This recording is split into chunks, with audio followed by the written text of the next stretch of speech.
I'm Tom Vasel. Welcome to another shelf review in the Dice Tower Library. Today we're taking a look at 7C. Now you notice a lot of these games are shaped very similarly. That continues as we get down here. We have Nations, which is a card civilization game. I personally think it's a little too long, but a lot of people really enjoy it, which is why it's in the library. Glen More 2 Chronicles, which just had a bunch of expansions released in case you played everything in the base game, which you didn't do and you know it. But there's a lot of stuff here. Glen More 2, I never played Glen More, but from what I understand, I don't need to because all the goodness of Glen More is captured in this sequel. Escape Plan is a Lacerda game, and we talked earlier about having a bunch of Lacerda games up here, but this one didn't fit on that shelf for one, and is the most unlike the other ones. I really enjoy this one. I think it has a strong theme. It is lighter than his other games, although I still wouldn't consider this at all to be a quote-unquote light game. But you're basically trying to get as much money as you can, but also get out of the city before you're caught.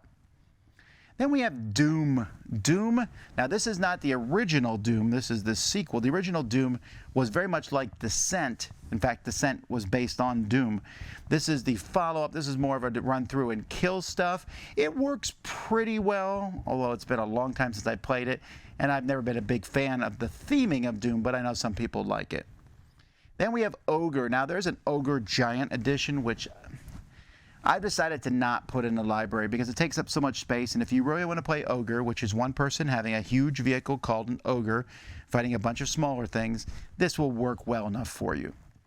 Bootleggers is a fun game in which you are making booze, selling it, and making it at your stills, selling it at the speakeasy, and trying to avoid the cops.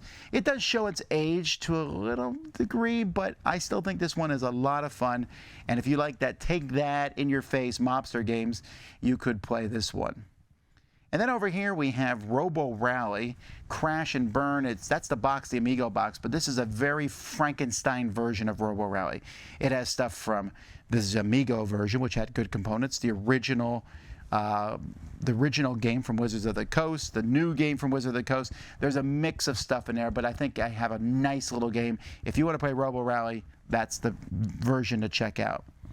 Underneath it is Detective City of Angels. This is a good deduction style game in which players are walking around trying to solve a clue, and another player called the Chisel is running the game, but they're actually trying to win. You think this wouldn't work, but the theming is so strong, it's a lot of fun. And then Fireball Island. This is the Curse of Vul-Kar. This is the follow-up to Fireball Island from Restoration Games. It is a lot of fun. There's a lot of stuff in it. There are some expansions for it, which I think you can see over here in the on the expansion shelf. See them sitting right there? But it's pretty good without those expansions. There's a lot of fun stuff going on in the game. And it is definitely a novelty. I don't see as many people talking about it now as when it came out, but it's still a good one to bring out at conventions. On this particular shelf, my favorite is Glen More Chronicles. I really like this game.